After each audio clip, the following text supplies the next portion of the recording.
함께 예배하러 이 자리에 나오신 여러분들 너무 환영합니다. 또 가정에서 예배하시는 분들도 너무 축복합니다. 제가 이 마스크 쓰는 게 이제 아주 편한가 봐요. 벗는 걸 잊어먹고 올라올 만큼. 예, 코로나 상황이 뭐 지금 굉장히 가까이 그래서 뭐 학교에서도 그렇고 그런 연락들을 또 받기도 하시고 그러시는데요. 저는 그 소식에 우리 마음이 움츠러들고 두려워하지 않기를 바랍니다.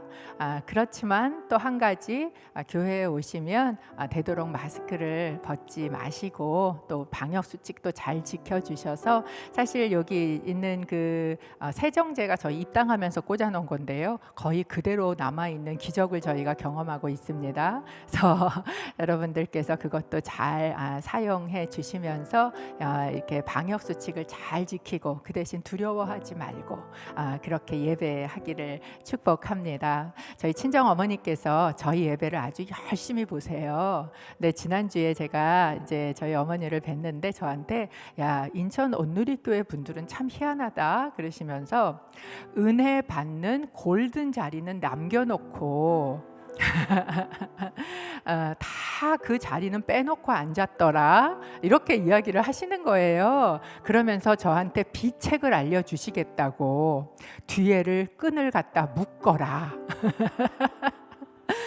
이렇게 제게 아주 비책을 알려주셨어요. 그래서 제가 우리 인천 온누리교회 여성들은 그렇게 묵지 않아도 저희가 광고하면 다 그런 강제적인 방법 아니고도 할 수 있을 거라고 제가 정 안 되면 어머니의 비책을 쓰겠노라고 제가 말씀을 드리고 지난번에 왔는데요. 여러분 이게 예전에 저희가 어릴 때 사경회라 그러죠. 부흥회 부흥 강사가 막 교회마다 와서 사경회를 하고 이럴 때 보면 앞자리 앉느라고 저녁도 대충 먹고 막 달려가서 문 앞에서 달려가서 앞에부터 앉았던 기억들 혹시 그런 걸 보신 적이 있습니까? 물론 뭐 자기가 이렇게 앉았으면 좋겠는 자리들이 다 있으시겠지만 여러분 요 앞에 찬양팀 뒤에서부터 시작해서 5자리 골든 자리입니다. VIP석이에요. 은혜 가장 많이 쏟아지는 자리입니다. 다음 주에는 뒤에 묵지 않아도 여러분들이 좀 앞에 앉게 되실 줄로 믿습니다.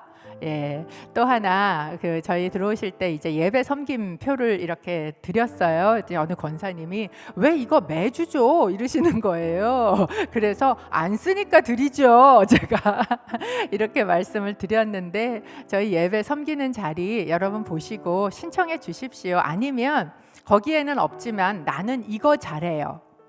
그러니까 제가 섬길 수 있는 자리 좀 주세요. 이렇게 거기에다 쓰셔도 좋습니다. 그래서 여러분들이 예배에 들어오셔서 함께 섬기고 또 함께 이 자리 안에서 뭐 거기 아니고 이렇게 섬기시는 자리들 많이 있거든요. 사실 중보팀도 굉장히 많이 저희 예배 전에 모여서 중보하고 계시고 또 많은 팀들이 이렇게 저희 예배 위에서 사역하고 있는데 지금 필요로 하는 팀들을 저희가 거기에 적어놨습니다. 그래서 보시고 여러분들이 꼭 체크업을 해주시면 감사하겠습니다. 저희 가슴에 손을 한번 얹고 선포함으로 말씀을 듣고자 합니다. 하나님의 말씀을 들을 것입니다. 하나님의 말씀에 능력이 있습니다. 그 말씀이 날 변화시킵니다. 그 말씀이 날 새롭게 할 것입니다. 아멘. 이사야서를 시작했습니다. 이사야서 상반부 1장에서 39장까지고 40장서부터 66장까지가 하반부다 이렇게 말씀을 드렸고요. 이 이사야서의 하반부를 이끌고 가는 그 선포가 있었는데 그게 바로 위로였다. 내 백성을 위로하라 라는 말씀으로 이제 이 이사야서의 후반절은 시작이 되고 있다. 그러니까 물어봅니다. 이 위로를 전하는 사람들은 외쳐야 한다. 뭐라고 외칠까요? 라고 질문하지 않습니까? 그럴 때 우리가 지난주에 나눈 말씀의 맨 마지막 절에 뭐라고 돼 있냐면 이렇게 외쳐라. 너희 하나님을 봐라. 보라. 라고 외친다라는 거예요. 그래서 하나님의 위로가 참 위로가 되기 위한 첫 번째 업은 바로 치어러 위로였고, 두 번째 업은 외치라였고, 세 번째 업이 뭐냐? look up, 보라라는 것입니다. 10절 저희 오늘 본문 함께 읽어보기를 원합니다. 10절 같이 읽어보겠습니다. 시작. 보라, 주 여호와께서 능력으로 오신다. 친히 그 팔로 다스리실 것이다. 보라, 그분이 상급을 갖고 오신다. 아멘. 지난주에 나누었던 그 본문 안에 외치라가 3번이 이렇게 등장을 했었던 것처럼, 사실 오늘 저희가 본 본문에 보라라는 단어도 3군데에 나눠서 등장을 합니다. 여러분이 본문을 읽으시면서 이렇게 느끼셨는지 모르겠지만요. 보라라고 두 번째, 세 번째죠. 선포하고 있는 것이에요. 여러분, 우리 신앙이라는 건 듣는 데서 시작합니다. 그런데 듣는 데서 시작해서 보는 데까지 가는 것이 우리의 신앙이에요.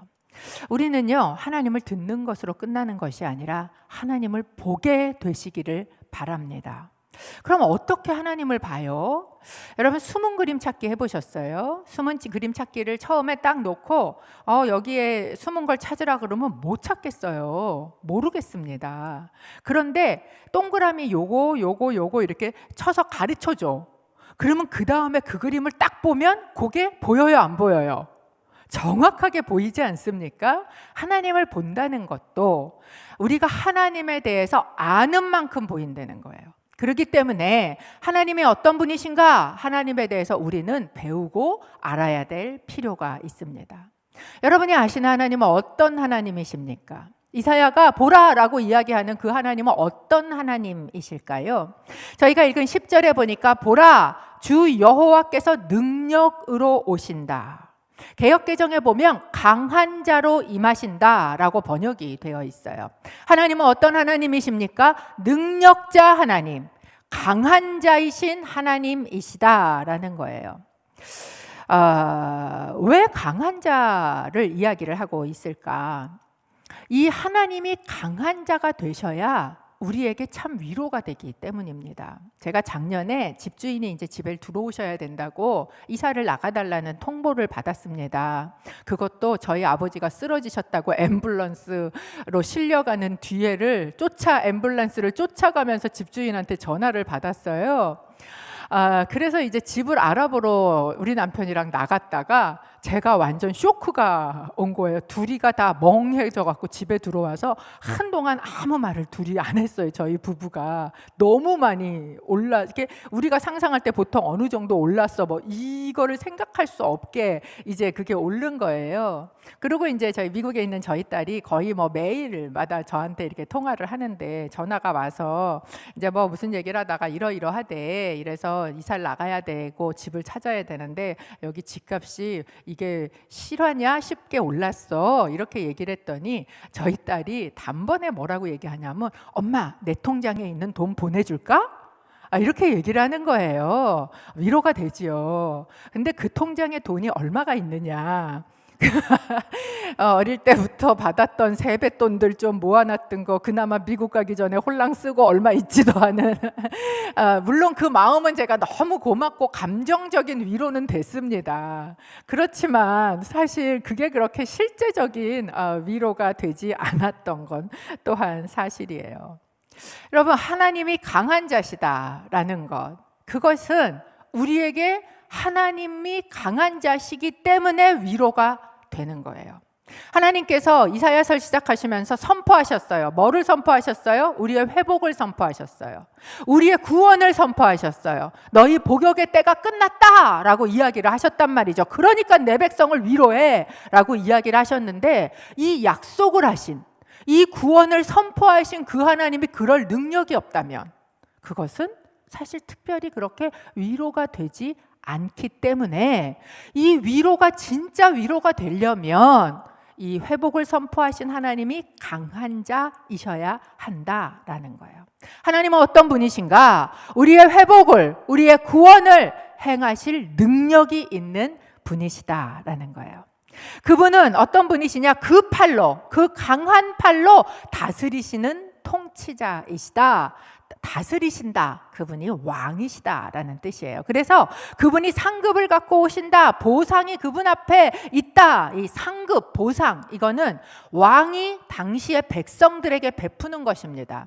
여러분, 달란트 비유 이런 걸 보면 그 왕 앞에 갔을 때 왕이 뭐라 그럽니까? 네가 10거울을 다스려라. 뭐 이렇게 이야기를 하지 않습니까? 즉, 그 왕이 우리에게 주는 것, 그 보상, 상급이 있는 것이다 라는 거예요. 그리고 그것은 왕이 주는 축복으로 당시에 이렇게 인식이 됐다라는 것입니다. 여러분, 하나님께서는 우리의 왕이 되십니다. 그분이 우리를 다스리세요. 그분이 우리를 다스린다는 건 뭐냐? 우리에게 상급, 우리에게 축복을 주시는 하나님이시다라는 의미입니다. 여러분, 이것을 믿으시기를 바랍니다. 하나님이 우리 가운데 오시는데 그분은 우리의 축복을 가지고 오시는 강한 능력의 하나님이시다. 이것이 첫 번째 보라라고 이야기하신 하나님이었어요. 두 번째, 어떤 하나님을 보라라고 이야기를 하고 있는가? 40장 11절입니다. 40장 11절 같이 함께 읽어봅니다. 시작. 그분은 목자처럼 자신의 양떼를 돌보시고 자신의 어린 양들을 양팔로 끌어안아 가슴에 품으시고 젖먹이 딸린 양들을 고이 이끄신다. 하나님이 우리를 다스리신다라고 얘기했어요. 통치하신다. 그런데 이 통치라는 단어를 들으면 인간 안에는 역사적으로 가지고 있는 트라우마가 있습니다. 여러분, 통치라는 단어를 딱 들으면 여러분 안에 떠오르는 어떤 그림이 떠오르세요?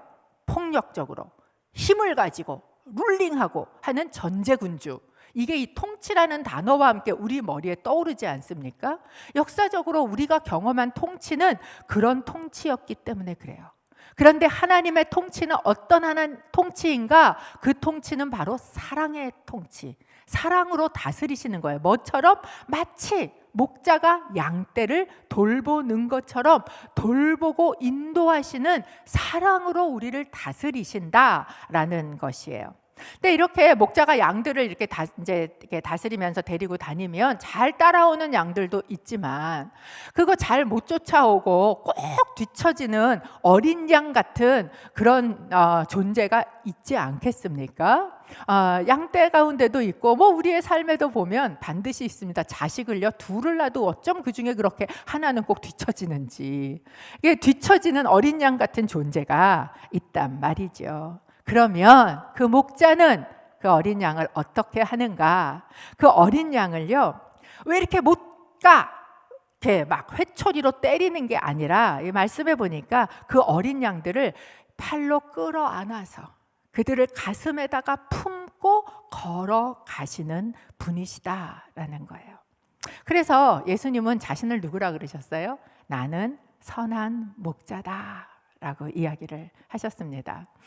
이제 양재동에 가면 양재 온누리교회가 횃불회관이라는 곳에 있어요. 가보신 적이 있으신지 모르겠는데 거기 이제 저 양재 온누리교회 가기 전에 큰 길이 있거든요. 그 길을 딱 돌아서서 보면 그 전면에 그 건물 벽면을 다 채우고 있는 모자이크 그림이 있습니다. 예수님이 또 하나님이 이 어린 양을 가슴에다가 이렇게 안고 그리고 이 목자 지팡이를 들고 걸어가시고 있는 그 모습이 거기에 있는데 그것은 바로 오늘 저희가 읽은 이사야서의 어린 양들을 쫓아오지 못하고 참 더 이상 걸을 수 없는 그 어린 양들을 품에 안아서 걸어가시는 목자 되신 하나님을 그리고 있는 것이죠. 여러분, 우리가 걸어갈 힘조차 없잖아요. 그러면 하나님께서 안고 걸으세요. 그분이 바로 하나님이십니다. 근데 제 눈에 들어오는 또 다른 말이 있었어요. 뭐냐 하면 젖먹이 딸린 양들을 고이 이끄신다라고 이야기를 합니다. 개역에 보면 젖먹이는 암컷들을 온순히 인도하시리로다라고 표현하고 있습니다. 젖먹이는 양, 여러분 새끼 난 짐승을 보셨습니까? 이제 예전에 저희 집에 강아지를 키웠었는데 이 강아지가요 한동안 발정이 났어요. 못 말리겠더라고요. 강아지가 걔가 발정이 났는데 얘가요 밤만 되면 밖으로 나가서 막 돌아다녀요. 그리고 들어왔는데 어느 날 보니까 임신을 하고 들어온 거예요. 암컷이었는데 얘가. 그리고서는 이제 배가 이렇게 차가지고 이제 산 딸이 됐어요. 아기 날 때가 됐어요. 이 강아지가. 그런데 이게 자기가 새끼를 어디서 낳아야 될지를 얘가 막 찾더라고요. 아무 데서나 이렇게 낳으려고 안 하고 어딘가 조금 안전하다고 생각하는 곳이 필요했던 것 같아요. 그러니까 저희 엄마가 그걸 보시고 저희 집이 주택이었는데 이렇게 마루가 약간 베란다처럼 밖으로 이렇게 나와 있고 그 밑이 흙이 있고 이렇게 마당 한 곳에 이렇게 나와 있는 데가 있었어요. 그래서 그 밑에다가 종이 박스를 갖다가 이렇게 아기 낳을 수 있는 산모방처럼 그걸 만들어주고 걔를 그쪽으로 이렇게 하니까 그곳에 들어가더라고. 거기가 이렇게 후미지고 조금 안전하다고 느꼈던 것 같아요. 그래서 거기에 들어가서 하룻밤을요 정말 낑낑거리면서 아기를 낳는 거예요. 그리고 이제 드디어 새끼를 낳았어요. 2마리를 낳습니다. 그때.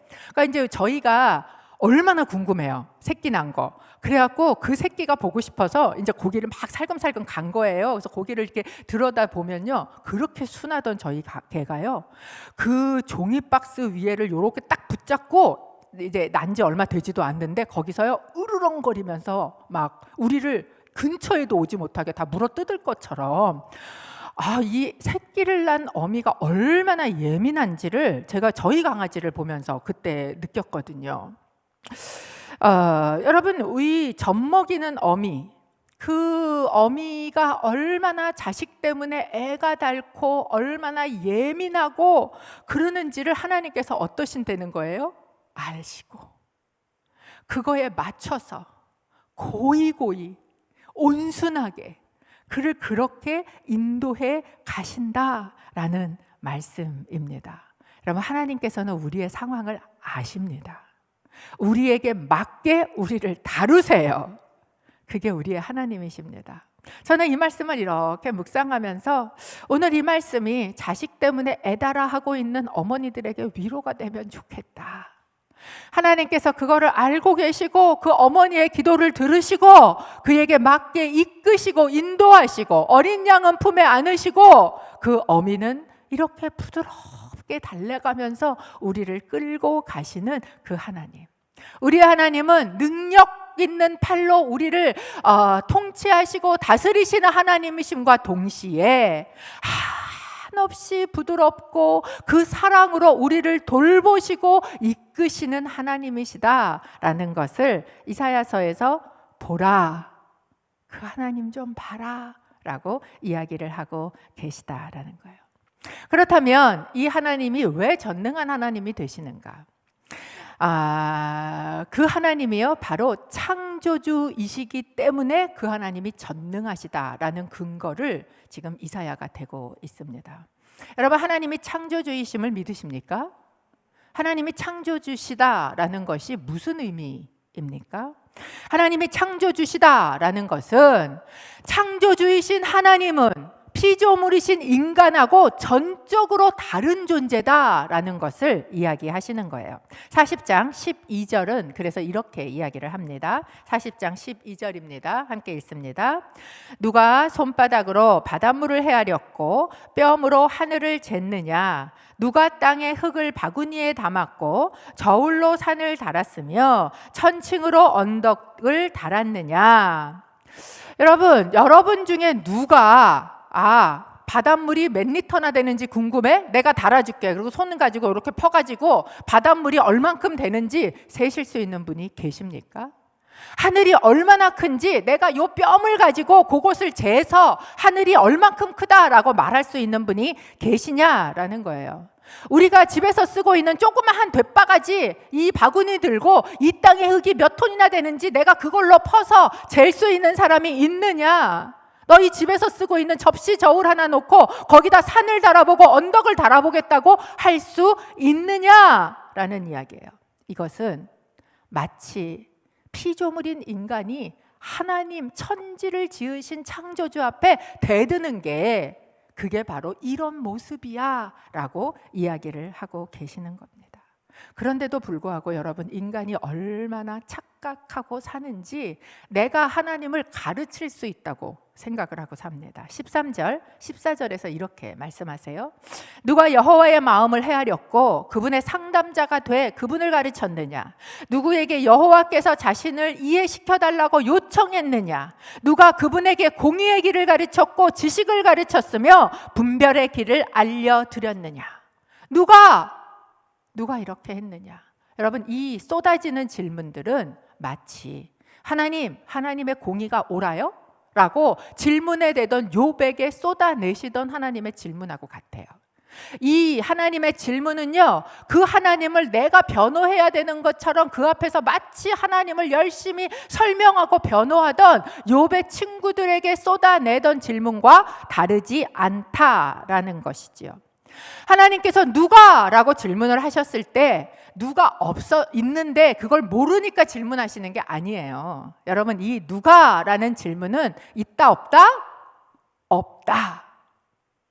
그렇게 할 수 있는 이 존재는 없다. 하나님이 만드신 바다도, 하나님이 만드신 산도, 하나님이 만드신 하늘도, 그 땅의 흙조차도 내가 하나 셀 수 있지도 못한 존재이면서 마치 하나님을 가르치는 것처럼 내가 하나님의 모든 것을 아는 것처럼 그렇게 이야기하고 있는 것, 그럴 수 있는 사람은 없어 라고 이야기를 하는 거예요. 여러분, 인간이 하나님 앞에 반기를 드는 것, 우리가 하나님 앞에 뭔가를 할 수 있는 것처럼 대드는 것, 이것은 마치 이 되지도 않는 것을 할 수 있는 것처럼 얘기하고 있는 어리석음입니다. 여러분, 우리가 믿는 하나님 어떤 하나님이에요? 창조주 하나님이세요. 우리가 믿는 하나님 어떤 하나님이시라고요? 창조주 하나님이십니다. 여러분, 이걸 인정하는 게 믿음의 시작이에요. 우리 안에 이게 믿어지시기를 바랍니다. 성경을 펼치면 제일 처음 나타나는 하나님, 창조하시는 하나님. 여러분, 그게 뚫리지 않으면 이 성경이 끝까지 나가지지 못해요. 아무리 읽어도 뭐예요? 까만 건 글씨고 하얀 건 종이고. 이게 안 뚫리는 거예요. 왜? 창조주 하나님은 처음 시작 단추부터 꿰지지가 않았기 때문에 그래요. 마침 오늘 새벽에 이재훈 담임 목사님께서 설교하시면서 그 프로그램을 하나 소개하셨지요. 퐁당이나 CGN에 보시면 창세기는 역사인가? 라는 제목의 다큐멘터리가 올라와 있습니다. 제가 이제 퐁당으로 봤었는데 4편으로 되어 있고요. 한 편이 30분 안 돼요. 20몇 분 정도 되는 4편의 그런 다큐멘터리입니다. 여러분 보시기를 바라요. 그리고 여러분 안에 창조의 하나님과 아니면 세상에서 말하는 진화론적인 그것과 이건 교회에서나 얘기하는 거지 라고 생각하는 이 반반을 여러분이 가지고 있었다면 결정하게 되시기를 바랍니다. 우리 하나님은 창조주 하나님이시다. 창조주 하나님이라는 건 그 하나님이 피조물과는 전적으로 다른 존재다라는 것을 의미한다라고 말씀을 드렸어요. 두 번째, 창조주 하나님이라는 의미가 무엇인가? 15절입니다. 함께 읽어보겠습니다. 시작. 보라, 뭇 민족들은 물통에 담긴 물 한 방울 같고 저울 위에 놓인 흙과 같을 뿐이다. 섬들도 고운 흙보다 더 가볍다. 지금 이사야가 문민족, 열방이라고 번역이 되어 있는 그들을 이야기하고 있는데, 그들이 어떤 존재래요? 큰 물통에다 물을 하나 가득 담아놨어요. 그리고 그것을 움직이다가 거기에서 물 한 방울이 밖으로 툭 떨어졌어요. 의미 있어요? 없어요? 별 의미가 없어. 아무런 영향력이 없어요. 내가 흙을 잔뜩 담아서 지금 어디다 담고 있는데, 아니면 그 저울 위에다 재고 있는데 거기에 먼지 하나가 톡 떨어졌어요. 영향을 미쳐요? 못 미쳐요? 아무 영향을 미칠 만한 존재가 아니다라는 거예요. 지금 이사야가 왜 이 민족, 열방을 이야기하고 있을까요? 이스라엘은 나라가 멸망했습니다. 어느 나라에게? 바벨론이라는 나라에게. 그리고 그 바벨론이라는 나라의 포로 생활을 경험하고 있어요. 우리가 잘못해서 포로로 나라가 망해서 갔다고 쳐도 70년을 그렇게 기다리고 그렇게 기도하는데 아무 일이 일어나지 않고 계속해서 그 포로 생활을 가고 있으면 그들 안에 뭐가 생기냐면 패배의식이 생깁니다. 그러면서 우리가 믿는 하나님이 진짜 전능한 하나님 맞나? 강한 분 맞나? 바벨론이 섬기고 있는 그 마르둑이라는 신이 진짜 강한 신 아니야? 라는 패배의식이 그 안에, 하나님의 백성이라는 이름은 가지고 있으면서도 그 안에 패배자처럼 그 안에서 살아가게 된다라는 거예요. 저는 이 모습이 마치 이 땅을 살아가는 크리스찬과 그렇게 다르지 않지 않은가라는 생각을 하게 돼요. 교회 나오면 이렇게 목사가 막 핏대 세워가면서 얘기하잖아요. 천지를 지으신 창조주 하나님이라고, 전능하신 하나님이라고 이렇게 얘기하면 교회에서는 근데 세상에 가서 보면 세상이 섬기는 그것이, 돈이 더 능력 있고 더 강한 것 같고, 그러면 그런 삶을 살아가면서 우리 안에서 뭐가 생기느냐? 패배의식이 생겨요. 그래서 그 패배의식에 사로잡힌 크리스찬으로 세상을 살아가게 된다라는 거예요. 그런 모습으로 살아가고 있는 이스라엘에게 지금 이사야가 다시 상기시키고 선포하고 있는 말씀이 무엇인가? 네가 두려워하고 있는 그 민족들, 네가 심지어 부러워하고 있는 그들은 어떤 존재인가? 창조주 하나님 앞에 물 한 방울처럼, 먼지 하나처럼 정말 아무 영향력이 없는, 의미 없는 존재야. 네가 두려워해야 될 대상이 아니야 라는 이야기를 하고 계시다라는 거예요. 여러분, 인간의 권력이 아무리 강해 보여도요, 창조주 하나님 앞에서 아무것도 아닙니다. 그러면서 무슨 얘기를 하냐면, 그 사람들이 가진 게 많아 보일 수 있어. 네바론 숲, 거기에 막 쭉쭉 뻗은 대단한 나무들, 그 자원들을 다 갖고 있는 것처럼 보일 수 있어. 그런데 여러분, 그 쭉쭉 뻗은 나무 불 한번 놔보세요. 아무 쓰잘데기 없는 재로 변해버린다는 거예요. 즉 하나님께 드릴 번제, 장작으로 쓰기에도 그건 부족한 거야. 그들이 가지고 있는 풍요한 재산과 같은 그 목축들 많을 수 있어, 부유해 보일 수 있어. 그러나 그 많은 부유해 보이는 것, 하나님 앞에 번제물로 드리기에도 충분치 않은 것들이야. 그들 아무것도 아닌 존재야 라는 이야기를 하고 계시다라는 거예요.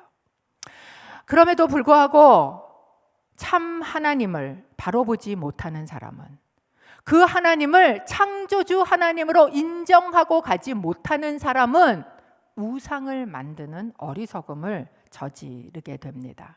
40장 18절에서부터 20절 말씀을 저희가 같이 읽어보려고 합니다. 시작. 그렇다면 하나님을 누구와 견주겠으며 어떤 형상과 닮았다고 하겠는가? 우상? 그것은 장인들이 부어 만들고 도금장이가 그 위에 금을 입힌 다음 은으로 장식한 물건일 뿐이다. 너무 가난해서 그런 물건을 구할 수 없는 사람은 썩지 않는 나무를 골라서 숙련된 기술자를 찾아가 썩지 않을 우상을 만든다.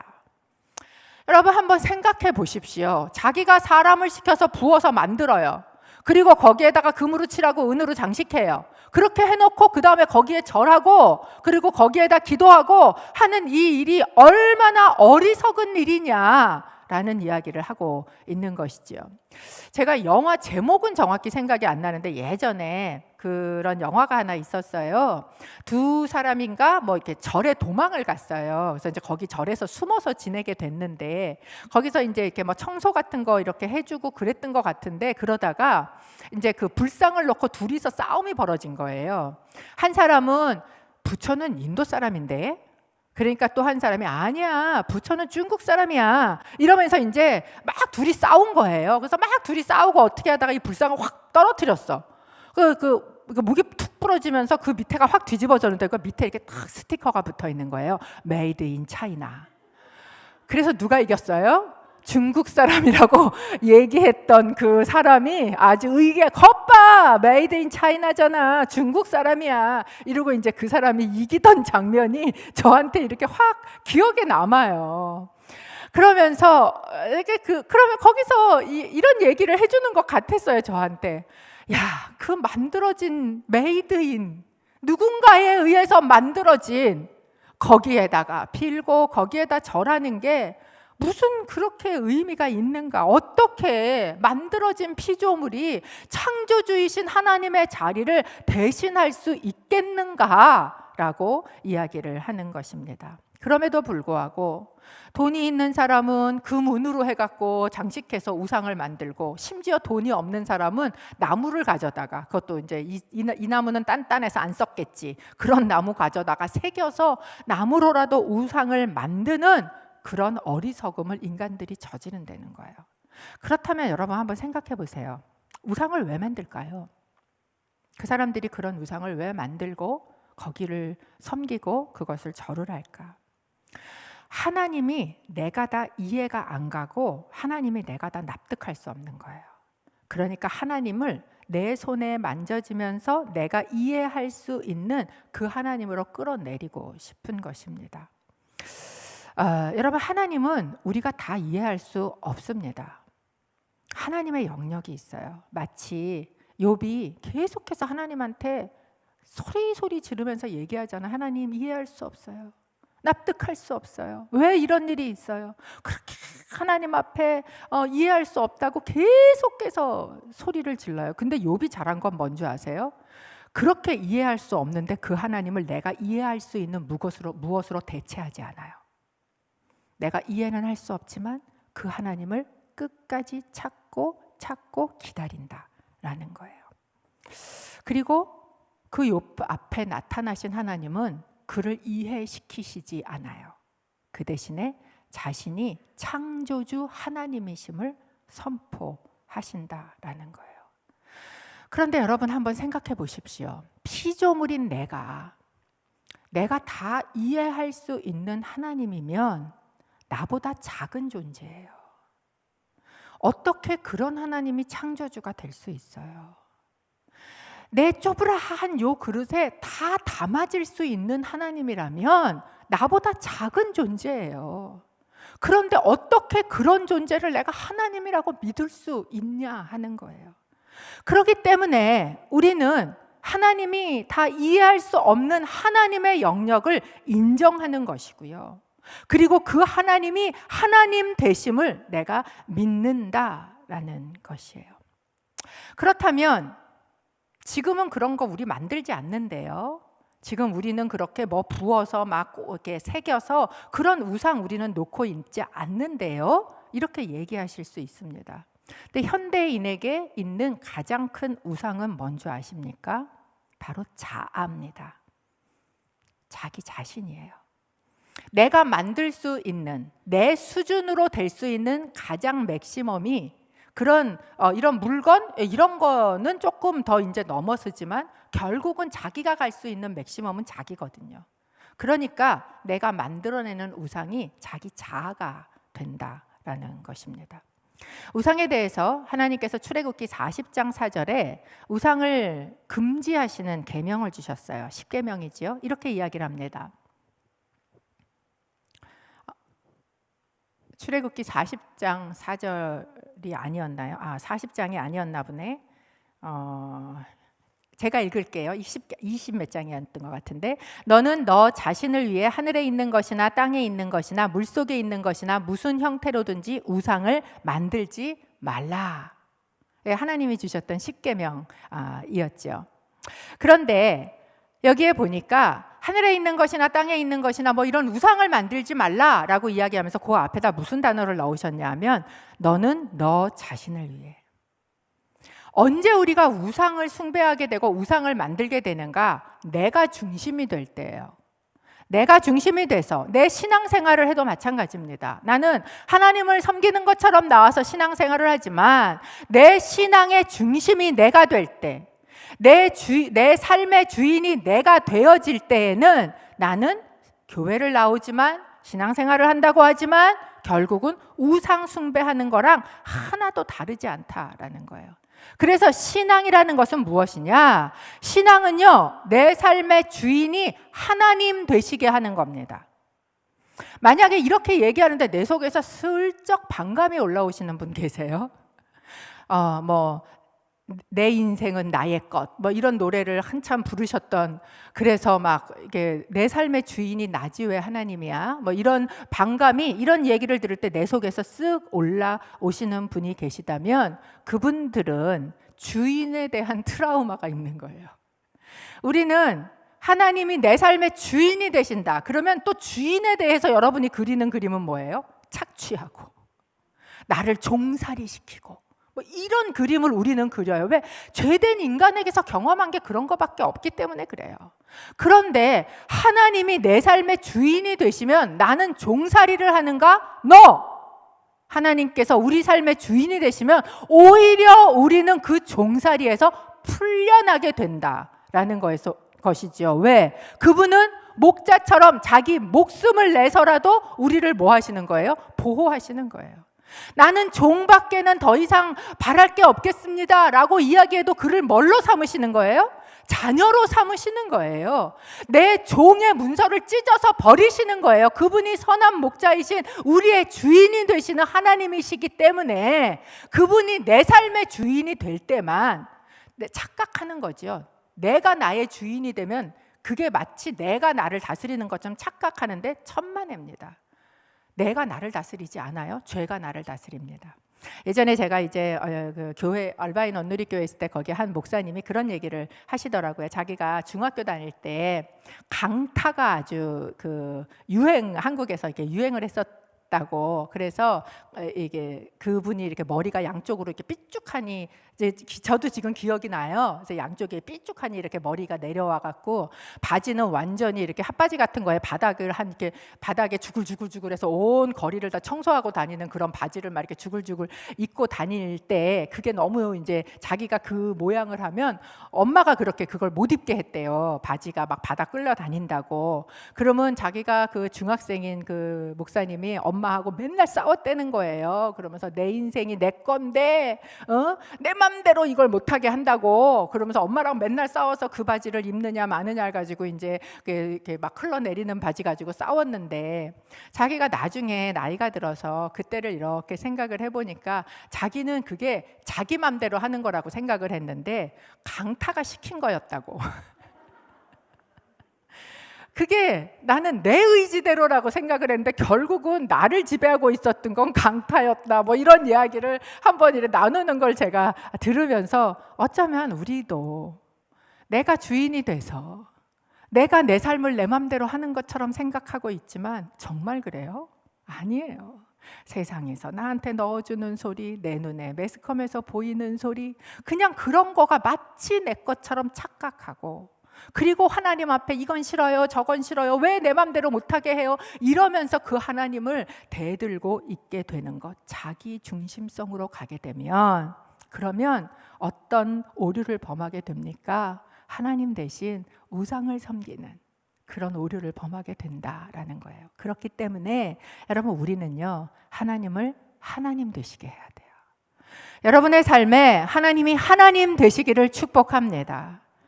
하나님의 영역을 남겨놓을 수 있는 믿음이 있으시기를 주님의 이름으로 축복합니다.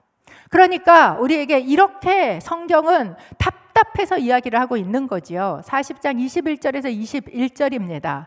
너희는 알지 못하느냐? 너희는 듣지 못했느냐? 태초부터 그것을 듣지 않았느냐? 땅의 기초가 세워지기 전부터 너희가 잘 알고 있지 않느냐? 그분은 땅 위에 둥근 천장에 앉으시니 땅의 백성들은 메뚜기와 같다. 그분은 하늘을 휘장처럼 펴시고 사람이 사는 장막처럼 그것을 펼치신다. 하나님은 어떤 하나님이신가? 마치 하늘을 텐트를 치듯이 사람 위에다가 쫙 펼치시는 하나님이시다라는 거예요. 그게 제가 처음 얘기하는 거 아니지 않냐? 성경이 창세기에서부터 지금까지 계속해서 얘기하고 있는, 수없이 얘기하고 있는 게 무엇인가? 그게 바로 하나님은 창조주 하나님이시다라는 것을 수도 없이 지금 이야기하고 있다라는 거예요. 그런데도 그것이 그렇게 안 믿어지냐? 모르겠느냐? 라는 이야기를 하고 계시는 거예요. 이게 믿어진다면, 그렇다면 우리 안에 어떤 결론이 내려집니까? 40장 23절에서 24절입니다. 그분은 귀족들을 있으나 마나한 사람으로 만들고 세상 통치자들을 쓸모없는 사람으로 만드신다. 그들이 심기자마자, 씨가 뿌려지자마자, 땅에 뿌리를 내리자마자 그분은 입김을 불어 그들을 말려버리시고 회오리 바람이 그들을 겨처럼 쓸고 지나가게 하실 것이다. 네가 두려워하고 있는 세상 권세, 그 힘이 있는가? 여러분, 강한 권력, 강한 힘, 그것이 우리를 두렵게 할 수 있어요. 돈일 수도 있고요, 우리 직장의 무엇일 수도 있고요, 내 목줄을 쥐고 있는 것 같은 어떤 사람일 수도 있고, 심지어 그것은 질병이 가지고 있는, 여러분, 질병이 가지고 있는 권력도 굉장히 큽니다. 어느 날 내 삶을 완전히 망가뜨리는 것처럼 그러지 않습니까? 거기에 우리는 너무 두려워해요. 그런데 이렇게 이야기하시는 거예요. 그것이 하나님이 불어버리시면 티끌처럼 날려갈 그런 존재야. 그저 말라버릴 그런 존재야 라고 이야기를 하고 계시는 거예요. 중동 지방에는 동쪽에서 불어오는 뜨거운 바람이 있어요.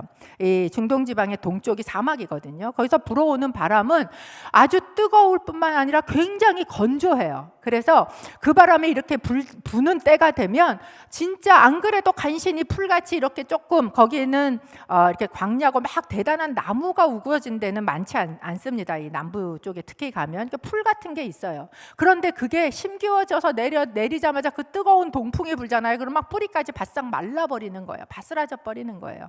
또 하나, 이 사막은요 보면 막 산같이 언덕이 크게 있어요. 그런데 회오리 바람이 한번 확 불고 지나가면 그 언덕이 어디 있었는지 모르게 휙 해서 어디 딴 데로 없어져 버려. 갑자기 없어지는 그런 것을 경험한다는 거예요. 지금 그것을 우리는 이게 잘 이해가 안 되지만 이 사람들은 자기 삶에서 항상 보는 거니까 이 말씀을 하시면 금방 이해가 되는 거죠. 그 풀처럼, 그 모래산처럼 그렇게 너무나 뭐가 된 것처럼 하던 그 세상의 권력, 그 귀족들, 힘 가졌다고 하는 그것들이 아무것도 아닌 존재가 될 것이다. 그것이 하나님께서 하시는 일이야. 누가 할 수 있느냐? 하나님이 하실 수 있다라는 이야기를 하고 계시는 거예요. 그러면서 하나님이 얼마나 답답하시면 이렇게 얘기하세요. 이렇게 오타가 많네. 40장 25절. 40장 25절 함께 읽어보겠습니다. 40장 25절 시작. 너희는 나를 누구와 견주겠느냐? 누가 나와 같겠느냐? 거룩하신 분이 말씀하신다. 하나님이 직접 얘기하시는 거예요. 도대체 나랑 비길 존재가 누구라고 너는 나를 놓고 다른 걸 자꾸 붙들려고 하느냐? 하나님, 그 자리를, 하나님의 자리를 대신할 수 있는 게 도대체 뭐냐? 이렇게 이야기하시는 거예요. 여러분, 하나님은 창조주 하나님이 되십니다. 그리고 하나님이 창조주 하나님이시라는 그 사실은요, 우리가 고난 당하고 있을 때, 우리의 삶에 아주 어려움이 찾아왔을 때, 그때 다른 어떤 하나님으로보다 그분이 창조주 하나님이시라는 사실이 우리의 위로가 됩니다. 시편 121편 1절에서 2절 말씀입니다. 함께 읽어보지요. 시작. 내가 산을 향해 눈을 든다. 내 도움이 어디서 오겠는가? 내 도움은 하늘과 땅을 만드신 여호와께로부터 온다. 이 말씀은 제게 좀 특별한 말씀이에요. 재작년에 이제 저희 딸이 갑자기 생각지도 않게 배에 20cm가 넘는 종양이 발견이 되고, 그리고 의사 말이 그게 악성일 가능성도 꽤 있다. 그런데 미리 조직 검사는 할 수 없고 일단 수술을 해서 꺼내봐야 이게 악성인지 아닌지 알 수 있다. 만약 악성이면 아직 결혼도 안 한 저희 딸의 이제 아기를 낳을 수 없게 다 드러내야 된다. 이런 이야기들을 이제 듣고, 그리고 수술을 하러 저희 딸이 이제 들어가는 날이에요. 침대에 누워서 수술실까지 이제 타고 이렇게 쭉 가지 않습니까? 네, 그 수술실에 들어가는 저희 딸의 손을 붙잡고 제가 그 귀에다 계속해서 읽어줬던 말이에요. 내가 눈을 들어 산을 보리라. 나의 도움이 어디서 올까? 천지를 지으신 여호와에게서로다. 여러분, 내 눈앞에 커다란 산이 있는 것 같을 때, 근데 그 커다란 산이 내가 무엇을 해도 꿈쩍하지 않을 것 같을 때, 나는 도무지 내 힘으로는 그 산을 넘어갈 능력도 없는 것 같을 때, 그 산 그늘이 너무 커서 내 마음이 너무 어두울 때, 그때 내가 붙들 수 있는 나의 위로가 되는 것은요, 그분이 그 산 위에 천지를 지으신 하나님이시라는 사실이더라라는 것이에요. 그렇기 때문에 이사야는 저희가 읽은 본문 마지막에 이렇게 선포를 합니다. 26절 저희가 좀 같이 읽어보겠습니다. 눈을 높이 들어 위를 쳐다보라. 누가 이 모든 것을 창조했느냐? 그분은 별자리들을 하나하나 불러내어 그것들을 각각 이름대로 부르신다. 그분의 능력은 크시고 힘은 강하시니 하나도 빠뜨리지 않고 부르신다. 하나님은 어떤 하나님이신가? 하나님은 천지를 지으신 하나님, 하늘의 별들도 다 지으신 하나님. 여러분, 지금 과학이 이렇게 발달했다 그래도요, 별의 개수가 몇 개인지 저희는 다 셀 수 없어요. 그런데 그 하나님께서는 그 별들을 다 만들어 놓으셨을 뿐만 아니라 그 별들을 다 세시는 하나님이신데, 그 별들을 별 하나 별둘 별셋 이렇게 세시는 하나님이 아니고 어떻게 하신대요? 별 하나하나마다 각각 이름을 불러내시는 분이시다라고 이야기를 해요. 그분의 능력은 그렇게 크신 하나님이시고 그분의 힘은 그렇게 강하시기 때문에 그 많은 별들 중에, 수많은 별들 중에 단 하나도 빠뜨리지 않고 다 불러내신다라고 말씀하시는 거예요. 빠뜨리지 않고 불러내시는 그 하나의 이름 속에 누구도 있어요? 나도 있어요. 하나님께서 이 수많은 사람들 다 아실까? 그런데 하나님 뭐라 그러시는 거예요? 이 수많은 사람 중에 나를 아신다는 거예요. 어떻게 아신대요? 머리털까지 세신 바 되신대요. 여러분, 머리 감으시면 하루에 몇 개씩 빠지세요? 아주 요새 탈모가 말이 많긴 하더만 저도 머리가 자꾸 빠져갖고요, 이만큼씩 빠져요. 그러면 매일 바뀌어, 내 머리숱이 몇 개인지. 근데 하나님은 그래도 그 머리숱까지도 다 세시는 하나님이시다라는 거예요.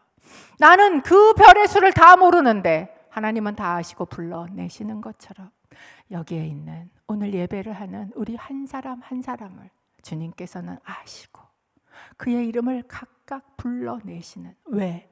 그분이 만드신 분이시니까, 그분이 창조하신 하나님이시기 때문에 그렇습니다.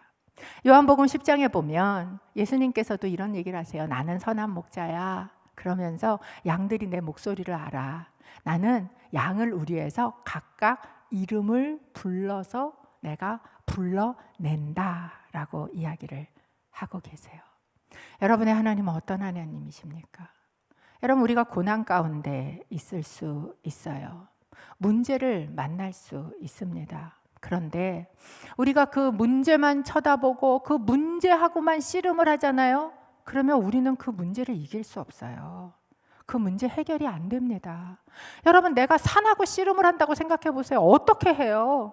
그 산을 내가 어떻게 그거 해결할 수 있는 문제가 아니지 않습니까? 그러나 내 눈을 산에서 내려놓고, 내 눈을 문제에서 내려놓고 그 위로 너는 look up, 눈을 높이 들어 위를 쳐다보아라. 누가 이 모든 것을 창조했느냐? 바로 하나님의 그 창조주 되심을 내가 고백하고 그 하나님을 바라볼 때, 그때 그 문제는 하나님 앞에서 정말 먼지처럼, 물방울처럼 될 수 있다라는 거예요. 여러분 안에 여러분이 씨름하는 문제 있으실 수 있습니다. 아무리 생각해봐도 꿈쩍도 안 할 것 같은 어려운 관계이실 수도 있고요. 이제 진짜 며칠 있으면 닫아야 되겠다라고 생각하는 사업체이실 수도 있고, 또는 의사가 암입니다, 아니면 불치병입니다 라는 진단으로 내린 그 한마디 있을 수도 있어요. 그런데 여러분, 그것을 바라보고 그것과 씨름만 하고 계시지 않게 되시기를 바랍니다. 눈을 뜨세요. 그 창조주 하나님을 바라보세요. 그리고 그 하나님이 창조주시며 그 강하신 그 하나님이 나의 한 사람 한 사람의 이름을 아신다는 것만 내 존재를 아신다는 거예요.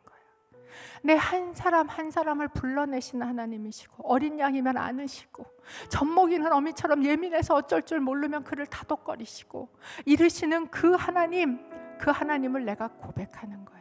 그러면 그 하나님을 보는 것, 그것은 무엇입니까? 그 하나님께 기도하는 거예요. 그 하나님께 기도하는 것입니다. 이사야가 사역하던 시절에 이스라엘 나라가 굉장히 어려움을 겪었습니다. 나라가 풍전등화에 있었고, 아시리아라는 나라가 북이스라엘을 다 멸망시키고, 그리고 남유다를 조롱하고 비방하고, 이제 나라는 풍전등화에 들어와 있는 그런 상황 가운데 히스기야라는 왕이 그 정말 너무 큰 산과 같은 문제, 이제 다 망했구나 라고 생각이 드는 그 두려운 상황 가운데 하나님 앞에 들어가서 기도를 합니다.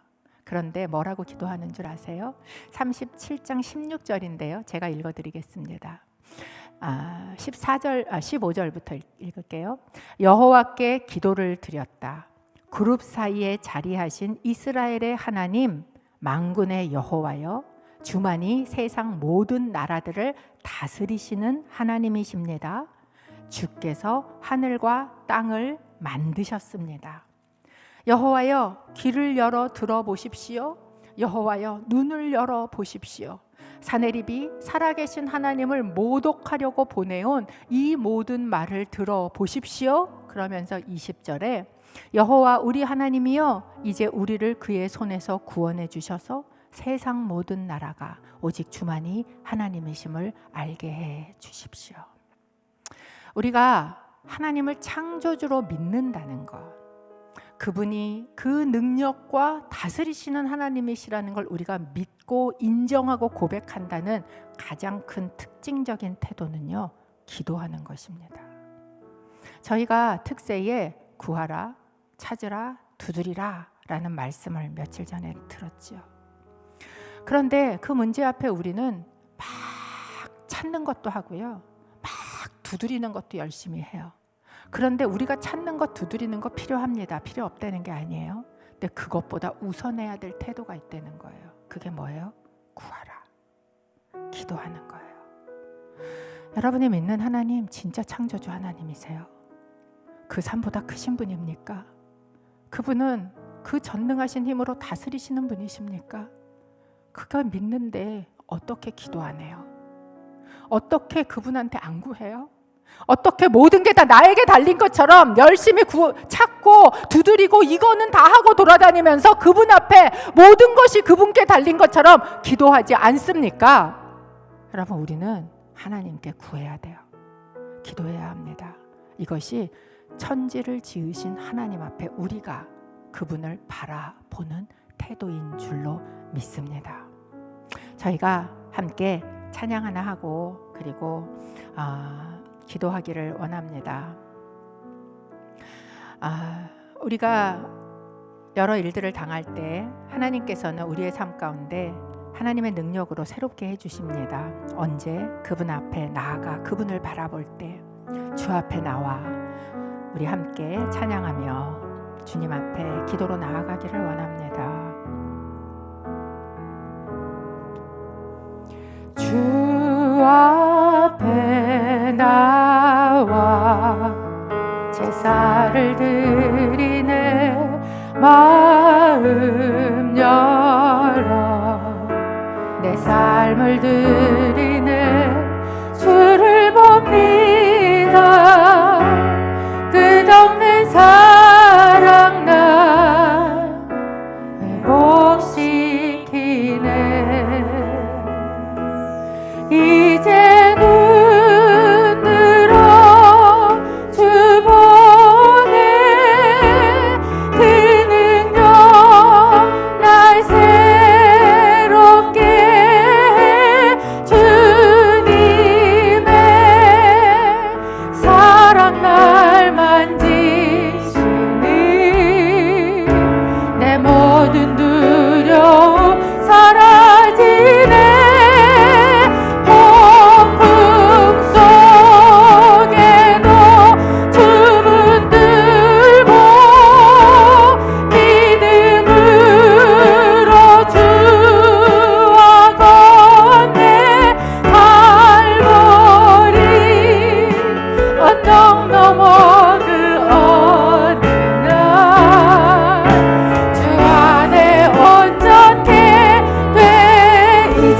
이제 눈들어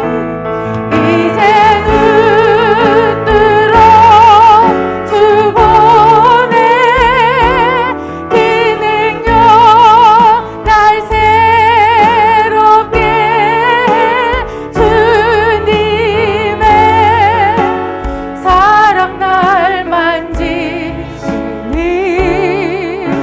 내 모든 두려움 사라지네. 폭풍 속에도 두 붙들고 믿음으로 주와 건네 갈보리 언덕 넘어 그 어느 날 주 안에 온전해 되리. 저희가 기도할 때 여러분 가운데 내 하나님이 누구신지 참으로 보시고 싶으신 분, 하나님 내 눈을 열어 주를 보게 하여 주옵소서. 하나님의 어떤 분이신지 알게 하여 주옵소서. 하나님이 천지를 지으신 그 창조주 하나님이심을 욥이 보았을 때 이해가지 않던 모든 것들이 다 하나님이 하나님 되심으로 괜찮아졌던 것처럼, 아버지 내 삶에도 다 이해되지 않는 것들이 있지만 그러나 하나님이 하나님 되심, 하나님이 창조주 되심이 아버지 이 어렵고 힘든 그 고난의 삶 가운데 나에게 참 위로가 됨을 믿음으로 고백합니다. 그렇게 하나님, 내가 하나님을 다른 것으로 대체하는 어리석음을 저지르지 말게 하시고 하나님이 하나님 되심을 인정하며 창조주이신 그 하나님 앞에 아버지 하나님 내가 포기하지 않고 끝까지 주님 앞에 엎드려 기도하는 자 되게 하여 주옵소서. 살아계신 하나님, 하늘과 땅을 지으신 하나님, 내 눈앞에 있는 산과 같은 이 문제가 아무리 크다 할지라도 하나님 앞에 낮아져 평지가 될지어다. 하나님이 선포하신 말씀대로 아버지 하나님 입김을 부시면 그것이 낮아질 줄로 믿습니다. 아버지, 우리의 이 문제를 주님 앞에 내려놓고 우리가 그 문제를 바라보는 것이 아니라 오늘 하나님을 바라보기를 원합니다. 하나님이 창조자 되심을 묵상하기를 바랍니다. 이 시간 여러분 입술에 하나님을 고백하십시오. 하나님이 창조주 되심을 이 시간 고백하며 하나님 앞에 기도하겠습니다. 하나님 아버지, 우리가 무엇을 보고 삽니까? 아버지 하나님, 그 어려움들, 아버지 그 문제들만 바라보며 아버지 하나님 그것에 짓눌려서 아버지 하나님 하나님이 누구신지를 잊고 있지 않습니까? 아버지 하나님 그것이 오래 지속돼서 아버지 하나님 그저 패배 의식 가운데 살아가고 있지 않습니까? 아버지 오늘 이스라엘에게 선포하는 이사야의 그 말처럼 아버지 우리 가운데 선포되시는 그 창조의 하나님, 하늘과 땅을 지으신 하나님, 이 세상의 그 어떤 것으로도 비길 수 없는 하나님, 별들을 다 만드시고 하늘을 공창을 펴신 하나님, 그것들을 하나하나 이름으로 불러내시는 하나님, 아버지 그 하나님을 내가 오늘 믿습니다. 그 하나님을 내가 바라봅니다. 그 하나님을 내가 믿음으로 고백합니다. 아버지 하나님, 우리의 믿음의 고백이 창조주 하나님이시게 하여 주옵소서. 우리 안에 실패의식은 떠나갈지어다. 우리 안에 하나님을 바라올지 못하고 나를 우상처럼 섬기고 세상을 우상처럼 섬기는 그 어리석음은 예수 그리스도 이름으로 떠나갈지어다. 아버지 하나님, 하나님 안에서 참으로 하나님을 하나님 되심을 인정하며 아버지 하나님이 누구신지를 바라볼 수 있는 주여 믿음의 눈이 우리 가운데 있게 하여 주옵소서. 이제 하나님 앞에 저희가 이런 고백을 하기를 원합니다. 하나님, 내가 붙들고 온 이 문제가 있었습니다.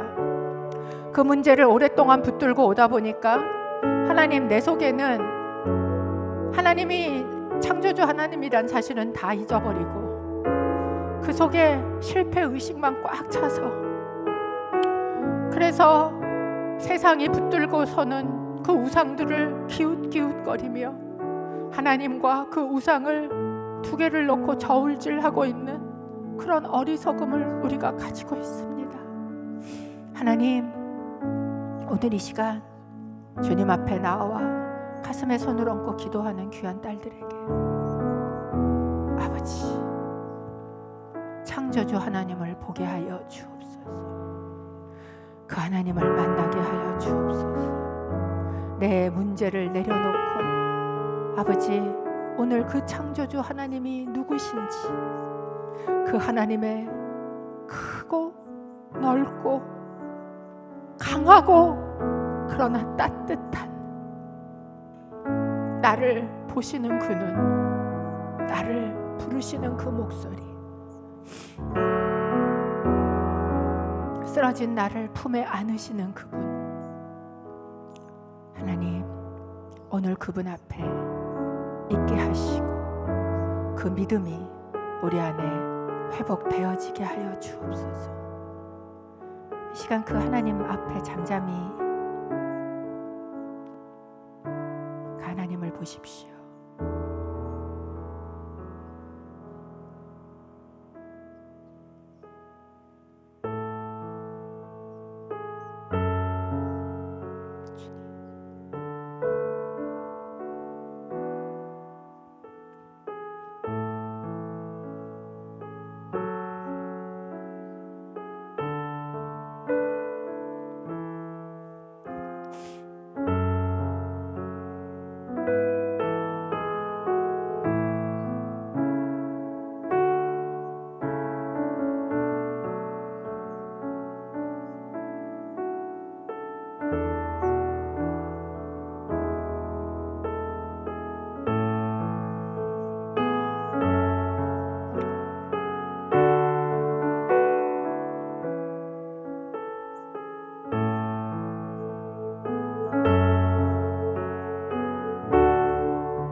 하나님 아버지, 하늘을 지으시고 땅을 지으시고 하늘을 궁창을 텐트처럼 치시고 별들을 지어 매다르시고 그 별들의 이름을 하나하나 불러내시는 하나님,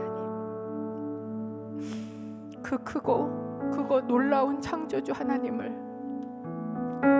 하나님, 세상이 만들어 놓은 우상만도 못하게 취급하고 그런 하나님으로 전락시킨 우리를 주님 용서하시고 하나님의 하나님 되심을 인정하는 믿음을 허락하여 주옵소서.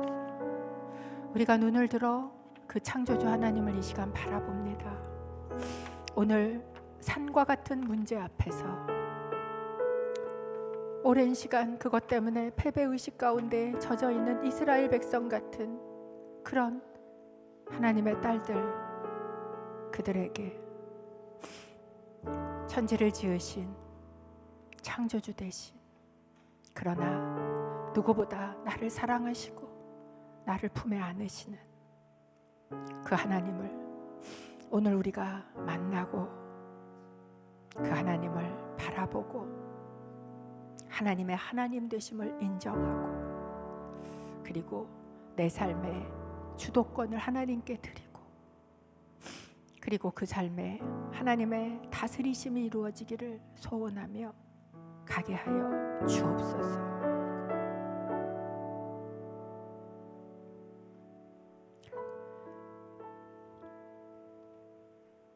이제는 우리의 구주가 되신 예수 그리스도의 은혜와 하나님 아버지의 사랑하심과 성령 하나님의 교제 교통하심이, 창조주 하나님 되심을 알고는 있었지만 그것을 진짜 믿음으로 고백하지 못했었다면, 오늘 그 하나님이 창조주 되심을 소리쳐 외치는 그 이스라엘의 그 목소리로 인하여 오늘 다시 눈을 들어 창조주 하나님을 바라보고 그 하나님으로 인하여 위로를 얻고 내 삶의 그 산과 같은 문제에서 눈을 떼고 이제 그 하나님으로 인하여 소망을 가지고 기도하며 그 삶을 걸어가기를 소원하는 귀한 하나님의 자녀들, 딸들 머리 위에, 특별히 이들이 품고 기도하는 어린 양과 같은 그 자녀들 머리 위에 이제로부터 영원토록 함께 하시기를